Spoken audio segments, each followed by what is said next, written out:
कहानी की शुरुआत में हमें दुनिया की सबसे खतरनाक जेल एल्काट्राज को दिखाया जाता है। इस जेल से आज तक कोई भी जिंदा बचकर नहीं जा सका, क्योंकि जेल के चारों तरफ पानी फैला हुआ था और जेल की सुरक्षा भी इतनी ज्यादा थी कि यहाँ कोई परिंदा पर भी नहीं मार सकता था। अब जेल में एक कैदी फ्रैंक मॉरिस को लाया जाता है। यहाँ गार्ड मॉरिस की अच्छे से चेकिंग करता है। गार्ड मॉरिस की पूरी चेकिंग करके उसे एक ब्लॉक में भेज दिया जाता है और वहाँ उसे एक सेल में डाल देता है। मॉरिस को सेल में बंद करके एक गार्ड उससे कहता है कि एल्काट्राज में तुम्हारा स्वागत है, और उसी दौरान वहाँ पर बेल बजती है और सभी गार्ड्स वहाँ सभी सेल्स को एक एक करके चेक करने लगते हैं। तभी तमाम सेल्स के दरवाजे खुलते ही वहाँ सभी कैदी बाहर निकल आते हैं। सभी कैदी लाइन से अपना अपना खाना लेने के लिए आ जाते हैं। खाने के समय मॉरिस के सामने एक कैदी लिटमस होता है। इससे पहले कि मॉरिस खाना खाता, उसी दौरान एक कैदी जिसका नाम वुल्फ था, वह मॉरिस को घूर घूर कर देख रहा होता है, जिसे देखकर मॉरिस थोड़ा घबरा जाता है। तभी खाना खाते समय लिटमस मॉरिस से उसका थोड़ा सा खाना मांगता है। मॉरिस भी मना किए बगैर उसे अपना खाना दे देता है और लिटमस अपना खाना अपने पास रखे हुए एक चूहे को देता है। ये देखकर मॉरिस को थोड़ा अजीब लगता है, क्योंकि वह चूहा उसका पालतू था। अब रात को मॉरिस आराम कर रहा होता है कि तभी गार्ड आकर उससे कहता है कि वार्डन ने तुम्हें बुलाया है। इसीलिए मॉरिस सीधे वार्डन के पास जाता है। वार्डन उससे कहता है कि तुम्हारा इस जेल में स्वागत है। मुझे पता है कि तुम पहले भी बहुत सी जेलों से भाग चुके हो, लेकिन इस जेल से तुम कभी भी नहीं निकल पाओगे, क्योंकि जो भी इस जेल से भागता है वह सीधा समुद्र में जाकर मर जाता है। और अगर तुमने यहाँ से भागने की कोशिश भी की तो तुम्हारा रास्ता पानी रोक लेगा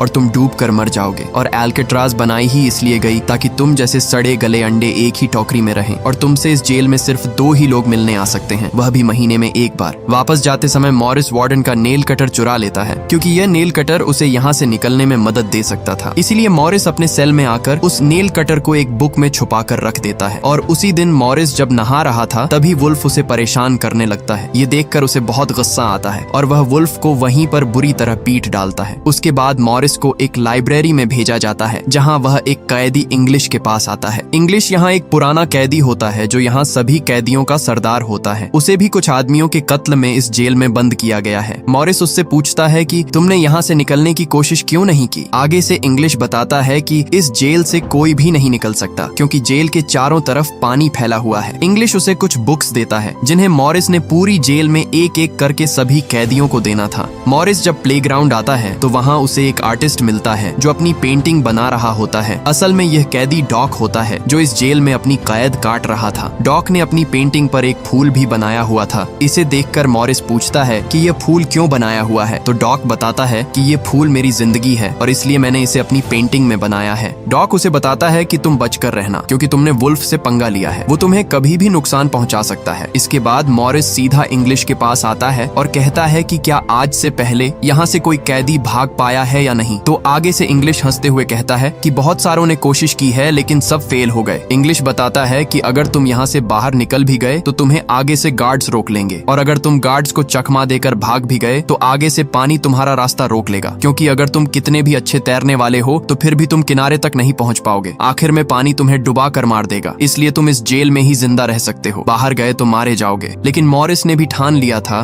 कि वह किसी भी कीमत पर इस जेल से निकल कर रहेगा। उसी रात मॉरिस बैठा ही था कि तभी एक गार्ड आकर उसे बताता है कि कल से तुम्हें कारपेंटर का काम दिया जा रहा है और तुम्हें इसके पैसे भी मिलेंगे। हर 1 घंटे के 150 रुपए दिए जाएंगे। इसलिए मॉरिस भी चुपचाप यह डील मान जाता है। अगली सुबह मॉरिस बड़ी चालाकी से लिटमस से पूछता है कि क्या इस जेल में कोई भागने का रास्ता है, तो लिटमस उसे बताता है कि हर सेल में एक एयर वेंट होता है, वहाँ से बाहर निकला जा सकता है, लेकिन एयर वेंट बहुत छोटा है। उसी दौरान वुल्फ भी अपना बदला लेने के लिए मॉरिस की तरफ बढ़ रहा होता है, लेकिन डॉक मॉरिस को बता देता है कि वुल्फ तुम्हारी तरफ आ रहा है और उसके हाथ में कुछ है। वुल्फ आते ही मॉरिस पर हमला कर देता है, लेकिन मॉरिस भी कच्चा खिलाड़ी नहीं था, वह भी वुल्फ को अच्छा खासा पीट डालता है। लेकिन इसी दौरान गार्ड उन्हें रोकने आता है तो वुल्फ उसे नीचे गिरा देता है। ये देखकर ऊपर वॉच टावर पर मौजूद एक गार्ड फौरन गोली चला देता है, जिससे वहाँ सब डर जाते हैं और गार्ड्स मॉरिस और वुल्फ दोनों को डी ब्लॉक में ले जाते हैं, जहाँ सबसे खतरनाक कैदियों को रखा जाता है और वहाँ सभी कैदियों को हर दिन टॉर्चर किया जाता था। और उसी रात मॉरिस को बहुत सारे टॉर्चर दिए जा रहे थे, जिससे मॉरिस की हालत बहुत खराब हो जाती है। पूरे 10 दिन बाद उसे डी ब्लॉक से निकालकर अपने सेल में भेज दिया जाता है और उसी दिन उसके साथ वाले सेल में एक नया कैदी आता है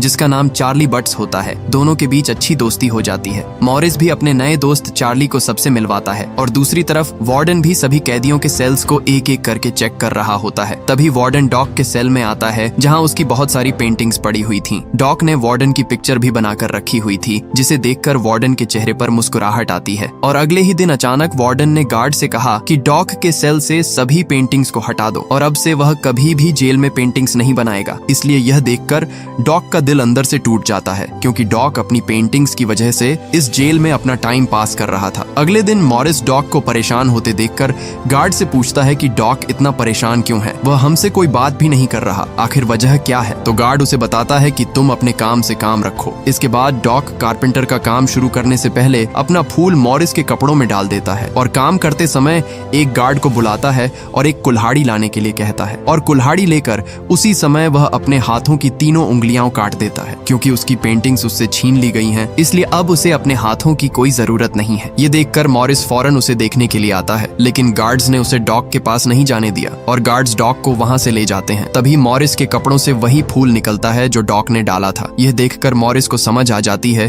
कि डॉक से उसकी खुशियां छीन ली गई हैं। इसीलिए मॉरिस डॉक की उंगलियों को एक डिब्बे में डालकर एक गार्ड को देता है और गुस्से से कहता है, ये अपने वार्डन को दे दो, क्योंकि उसकी ख्वाहिश पूरी हो चुकी है। उसी दिन मॉरिस डॉक के दुख में बैठा होता है कि तभी उसे एक कॉकरोच दिखाई देता है जो एयर वेंट के अंदर जा रहा था। यह देखकर उसे यकीन हो जाता है कि यहाँ से किसी तरह बाहर निकला जा सकता है और यहीं से शुरू होती है असली कहानी। अगले दिन खाने के समय वार्डन मॉरिस को अपने पास बुलाता है और कहता है कि तुम डॉक की तरफ इतना ध्यान क्यों दे रहे हो। आगे से मॉरिस कहता है, सर ऐसा तो कुछ नहीं, ये आपकी गलतफहमी है। खाना खाते समय मॉरिस को दो भाई क्लैरेंस और जॉन मिलते हैं जो इस जेल में नए थे और उन्हें भी इस जेल में 20 साल की सजा काटनी थी और ऐसा वो हरगिज नहीं चाहते थे। मॉरिस की तरह वो दोनों भी बहुत चालाक थे, इसलिए मॉरिस भी उनसे दोस्ती कर लेता है। उसी दिन मॉरिस गार्ड के न होने का फायदा उठाकर वहाँ एयर वेंट को अच्छे से चेक करने लगा, लेकिन उसी समय गार्ड आ रहा था, इसलिए मॉरिस फौरन अपनी जगह पर लेट जाता है। अगले दिन इंग्लिश की बेटी उससे मिलने आई हुई थी। इसे देखकर उसे बहुत दुख होता है, क्योंकि जब उसकी बेटी छोटी थी तब से वह जेल में है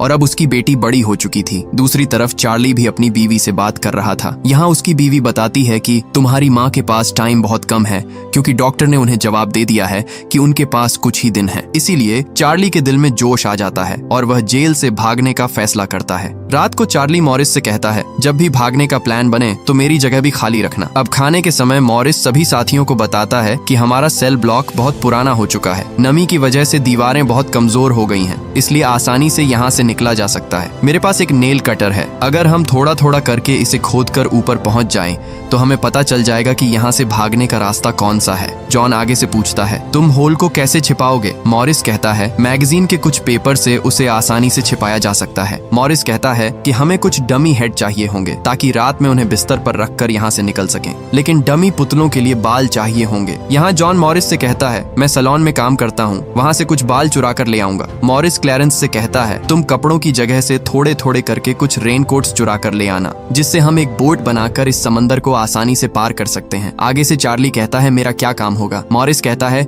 जब मैं एयर वेंट खोदना शुरू करूंगा तो तुम ध्यान रखना ताकि कोई गार्ड हमें पकड़ न ले। इसलिए सभी साथियों को मॉरिस का प्लान पसंद आता है और उसी रात मॉरिस एयर वेंट को खोदना शुरू कर देता है। यहाँ मॉरिस के पास नेल कटर था, इसलिए उसे दीवार खोदने में बहुत मुश्किल हो रही थी, लेकिन उसने हार नहीं मानी और वह लगातार दीवार खोदता रहा। अगले दिन मॉरिस सभी साथियों से कहता है कि नेल कटर के छोटा होने की वजह से उसे दीवार खोदने में मुश्किल हो रही है। तभी खाना खाते समय मॉरिस को एक खतरनाक आइडिया आता है और वह चम्मच को अपने जूते पर रगड़कर उसे गंदा कर देता है और एक गार्ड को बुलाकर कहता है, यह चम्मच गंदा है, मुझे साफ चम्मच चाहिए। लेकिन यहाँ क्लैरेंस भी कहता है, मुझे भी किचन के बारे में पूछना है। इसलिए गार्ड ने दोनों को जाने की इजाजत दे दी। दोनों सीधे गार्ड के पास आते हैं। यहाँ क्लैरेंस गार्ड का ध्यान भटकाकर उसे बातों में लगा लेता है और इसी का फायदा उठाकर मॉरिस 2 चम्मच उठा लेता है और एक चम्मच को अपनी जेब में छुपा लेता है। रात मॉरिस सेल में बैठा था, तभी इंग्लिश सभी कैदियों को बुक्स देने आता है। तो मॉरिस उससे पूछता है कि मैंने लोहे के 2 टुकड़ों को जोड़ना है, क्या यहाँ कोई चीज है जिससे उन्हें जोड़ा जा सके? इंग्लिश पूछता है कि क्यों चाहिए तुम्हें? तो मॉरिस बताता है कि मैंने खुदाई करनी है इसलिए। लेकिन इंग्लिश आगे से कहता है कि यह इतना आसान नहीं है जितना तुम सोच रहे हो, इसलिए भागने के ख्वाब देखना छोड़ दो। अब अगले दिन मॉरिस लिटमस से एक सिक्का मांगता है और कहता है कि अगर तुमने मुझे सिक्का लाकर दिया तो मैं आपके लिए आपके मनपसंद गाने बजाऊंगा। इसलिए लिटमस भी ये डील मान जाता है और उसी रात लिटमस उसे एक सिक्का दे देता है और मॉरिस फौरन एक चम्मच तोड़कर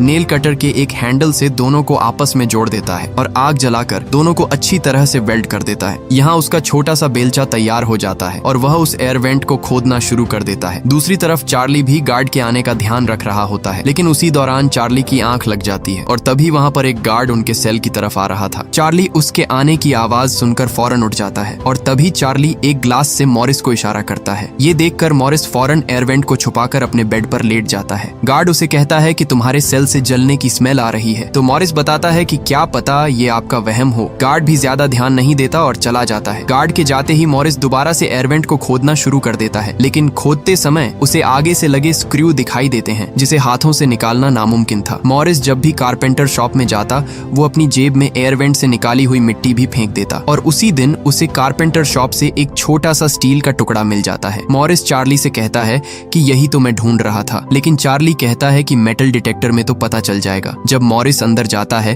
तो वहां तुरंत मेटल डिटेक्टर का अलार्म बजने लगता है। आगे से मॉरिस गार्ड को वो स्टील का टुकड़ा दिखाता है और कहता है कि मैं इस पर अपने कपड़े लटकाऊंगा, लेकिन गार्ड को उस पर शक होता है और वो टुकड़ा उससे ले लेता है और उसे जाने देता है। लेकिन उस बेचारे गार्ड को क्या पता कि मॉरिस ने एक स्टील टुकड़े की जगह 2 स्टील के टुकड़े उठा लिए थे। एक टुकड़ा उसने अपने हाथ में रखा हुआ था, दूसरा अपने जूते के नीचे छुपा दिया था और उस स्टील के टुकड़े से तुरंत वो जाली को तोड़ देता है। दूसरी तरफ चार्ली भी अपने लिए पेंटिंग के लिए कुछ सामान मंगवाता है। यहाँ जॉन भी अपने सेल के एयर वेंट को खोद रहा होता है। इधर क्लैरेंस भी मैगजीन्स के पेपर से एक डमी सर बना रहा था। दूसरी तरफ मॉरिस भी पेंट मंगवाकर उस डमी सर पर पेंट करके एक डमी सर तैयार कर लेता है और उसी रात वो सर को अपने बेड पर रख देता है और एयर वेंट से बाहर निकलकर अपने बनाए हुए नकली एयर वेंट को लगाकर तुरंत पाइपलाइन को पार करके आगे बढ़ता है। दूसरी तरफ एक गार्ड आकर मॉरिस के सेल को देखता है तो वहाँ पर डमी सर पड़ा हुआ था, लेकिन गार्ड को शक नहीं होता और वो वहाँ से चला जाता है। इधर मॉरिस जैसे तैसे करके पाइप के सहारे ऊपर चढ़ जाता है। ऊपर आते ही उसे एक ग्रिल दिखाई दी जो कि पूरी तरह से बंद थी। मॉरिस कूद कर जाने की कोशिश करता है, लेकिन उसकी कोशिश नाकाम हो जाती है और इसी दौरान वही गार्ड आकर चार्ली से कहता है कि मॉरिस आज काफी जल्दी सो गया। आगे से चार्ली कहता है कि आज उसकी तबीयत ठीक नहीं है और तभी गार्ड की छड़ी नीचे गिर जाती है। छड़ी को उठाते हुए गार्ड देखता है कि मॉरिस के कुछ बाल अजीब से दिख रहे हैं। इधर चार्ली के पैरों तले जमीन निकल गई क्योंकि अब उनका मिशन फेल होने वाला था। गार्ड मॉरिस के सेल के अंदर अपना हाथ उसके सर पर रखता है तो मॉरिस कहता है, क्या हुआ सर, आप अचानक मेरे सेल पर। यहाँ मॉरिस चार्ली के बताने पर फौरन अपनी जगह पर आकर लेट गया था। अगली सुबह मॉरिस अपने साथियों को बताता है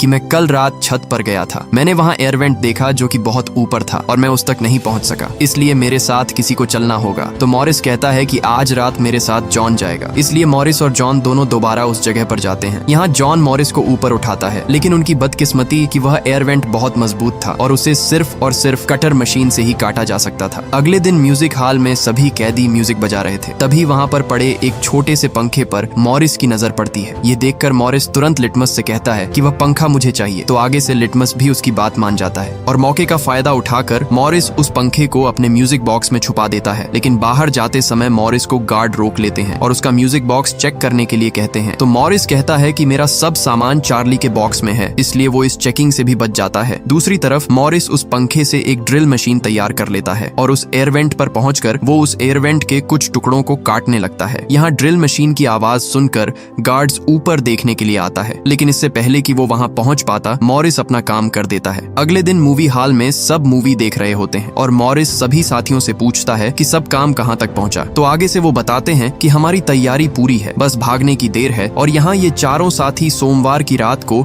इस जेल का रुतबा मिट्टी में मिलाने वाले थे, क्योंकि अब चारों साथियों ने इस जेल से भागने की पूरी तैयारी कर ली थी। अगले दिन खाने के समय मॉरिस ने डॉग की याद में उसका फूल टेबल पर रखा हुआ था और वहाँ वार्डन उसे देखकर उस फूल को वहीं पर कुचल देता है। ये देखकर लिटमस को बहुत गुस्सा आता है और वह वार्डन पर हमला करता है, लेकिन उसी समय उसे हार्ट अटैक आ जाता है और लिटमस वहीं पर मारा जाता है। ये देखकर मॉरिस और सभी साथियों को उस पर बहुत गुस्सा आता है, लेकिन वार्डन बेचारे को क्या पता कि आज रात ये सब यहाँ से भागने वाले हैं। उसी रात इंग्लिश वहाँ बुक देने के लिए आता है, तो मॉरिस उससे हाथ मिलाकर गुड बाय कहता है। इंग्लिश आगे से समझ जाता है कि मॉरिस आज रात भागने वाला है, इसलिए वह गुड बाय कहकर चला जाता है। लेकिन उसी रात वार्डन अचानक मॉरिस के सेल को चेक करने के लिए आ जाता है। यहाँ मॉरिस के पैरों तले जमीन निकल जाती है, क्योंकि इतने महीनों की मेहनत आज जाया होने वाली थी। और गार्ड मॉरिस के सेल को पूरी तरह से हर एक कोना चेक करता है और तभी वार्डन उसके सूट बॉक्स को हटाता है जहाँ से मॉरिस ने सुरंग बनाई हुई थी। ये देखकर मॉरिस के पसीने छूट जाते हैं, लेकिन मॉरिस ने वहाँ इतनी बारीकी से काम किया हुआ था कि वार्डन को भनक तक नहीं लगी। लगी और वार्डन वहाँ से चला जाता है। जाते समय वार्डन गार्ड से कहता है कि आजकल मॉरिस की हरकत मुझे ठीक नहीं लग रही। तो आगे से गार्ड बताता है कि मॉरिस पूरी रात चार्ली से बातें करता रहता है। वार्डन उससे कहता है कि कल ही उन दोनों को अलग कर दो और दोनों के सेल चेंज कर दो। अगले दिन खाने के समय वुल्फ मॉरिस को धमकी देता है कि मैं तुम्हारे लिए एक गिफ्ट लाया हूँ और आज रात तुम्हें नहीं छोड़ूंगा। इसलिए मॉरिस जॉन से कहता है कि अपना सब सामान तैयार कर लो, आज रात निकलना होगा हमें। और उसी दिन वुल्फ चाकू से मॉरिस पर हमला करने वाला होता है कि तभी इंग्लिश वहाँ पर उसे पकड़ लेता है, क्योंकि इंग्लिश भी मॉरिस के साथ ही था। यहाँ इंग्लिश यह नहीं चाहता था कि जाने से पहले मॉरिस को कुछ हो। अब रात में मॉरिस, क्लैरेंस और जॉन तीनों ऊपर छत पर जा रहे थे, लेकिन यहाँ चार्ली को अपने सेल में घबराहट होने लगती है और वह समय पर वहाँ से नहीं निकल सका। दूसरी तरफ उसके तीनों साथी ऊपर एयरवेंट पर पहुंच जाते हैं और काफी देर तक चार्ली का इंतजार करते रहे। इसलिए उन्हें लगा कि चार्ली ने अपना फैसला बदल लिया है, इसलिए वह चार्ली को छोड़कर वहाँ से ऊपर निकल जाते हैं। दूसरी तरफ गार्ड को भी शक नहीं होता, क्योंकि मॉरिस ने वहाँ पर अपने बनाए हुए डमी सर रख दिए थे। लेकिन चार्ली अपने डर की वजह से अपने सेल में ही था। उसकी आंखों से आंसू बहते रहे, क्योंकि उसकी आजादी उससे दूर हो रही थी। इधर जैसे तैसे करके वो तीनों बिल्डिंग के टॉप पर पहुंच जाते हैं और एक पाइपलाइन से बिल्डिंग को पार कर लेते हैं। दूसरी तरफ चार्ली का दिल जोश से भर उठता है और वो भी अपने सेल से बाहर निकलने लगता है। जैसे तैसे करके वो भी ऊपर एयरवेंट तक पहुंच जाता है, लेकिन वो एयरवेंट बहुत ऊपर थी, इसलिए वो अकेला ऊपर चढ़ नहीं सकता था और यहाँ चार्ली एक बार फिर अपनी हिम्मत हार जाता है। दूसरी तरफ किसी तरह तीनों गार्ड से बचाते हुए एक एक करके ग्रिल की दीवार को तीनों पार कर लेते हैं और खुशी से तीनों समुद्र के किनारे पहुंच जाते हैं और जल्दी से अपने अपने रेन कोट्स में हवा भरने लगते हैं और किसी तरह पूरी हवा भरकर वो रेन कोट्स को पानी में डालकर वहां से भागने में कामयाब हो जाते हैं। अगली सुबह गार्ड सभी सेल्स को एक एक करके चेक कर रहा होता है। तभी गार्ड को चार्ली एक दीवार की तरह खड़ा हुआ दिखाई देता है, क्योंकि चार्ली का दिल पूरी तरह टूट चुका था। उसके तीनों साथी उसके सामने से भाग गए, लेकिन वो अपने डर की वजह से वहीं का वहीं बैठा रहा। इसी दौरान एक गार्ड मॉरिस के सेल पर आकर उसे उठाता है, लेकिन कोई हलचल न होने पर गार्ड मॉरिस की सेल के अंदर जाकर उसे जोर से उठाता है। तभी वहाँ पर वह नकली सर नीचे गिर जाता है, जिसे देखकर गार्ड के होश उड़ जाते हैं। उसके बाद पूरी जेल में इमरजेंसी अलार्म बजने लगता है और इंग्लिश भी समझ जाता है कि मॉरिस और उसके साथी भागने में कामयाब हो चुके हैं। दूसरी तरफ वार्डन भी समंदर तक पहुंच जाता है और एक सार्जेंट से पूछता है कि तुम्हें कुछ मिला है। तो आगे से वह एक थैली दिखाता है जिसमें तीनों का कुछ सामान मिलता है, जिसे देखकर वार्डन कहता है कि वे जरूर पानी में डूबकर मर चुके होंगे। तभी वार्डन को किनारे पर वही फूल गिरा हुआ मिलता है, जिसे देखकर उसे समझ आता है कि मॉरिस उससे डॉक का बदला ले चुका है। इसी दौरान एक गार्ड आकर वार्डन से कहता है कि डायरेक्टर ने आपको बुलाया है। आगे से वार्डन कहता है कि एक न्यूज फैलाओ कि वे तीनों रात को ही डूबकर मर चुके हैं। यहाँ वार्डन अपनी नौकरी और इज्जत बचाने के लिए एक झूठी रिपोर्ट जारी कर देता है, लेकिन अंदर ही अंदर वार्डन जल रहा था, क्योंकि उसके हाथों से मॉरिस जेल तोड़कर भाग निकला और 1 साल के अंदर इस जेल एल्केट्राज को पूरी तरह बंद कर दिया जाता है। और ये मूवी यहीं पर एंड हो जाती है। अगर ये वीडियो आपको अच्छी लगी तो इसे लाइक करें और हमारे चैनल फिल्मी नेस्ट को सब्सक्राइब कीजिएगा।